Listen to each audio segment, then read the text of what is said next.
সুপ্রভাত। আজ 25শে বৈশাখ, কবিগুরু রবীন্দ্রনাথ ঠাকুরের জন্মবার্ষিকী। তিনি বাংলা ভাষাকে ও সংস্কৃতিকে এক নতুন উচ্চতায় পৌঁছে দিয়েছিলেন। তিনি আমাদের শিখিয়েছিলেন মানুষকে ও প্রকৃতিকে ভালোবাসতে।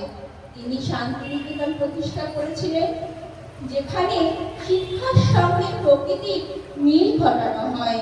গুরুকে শ্রদ্ধা জানাতে আজ আমাদের এল নার্সারির ছোট ছোট বাচ্চাদের নিবেদন, আমরা সবাই রাজা।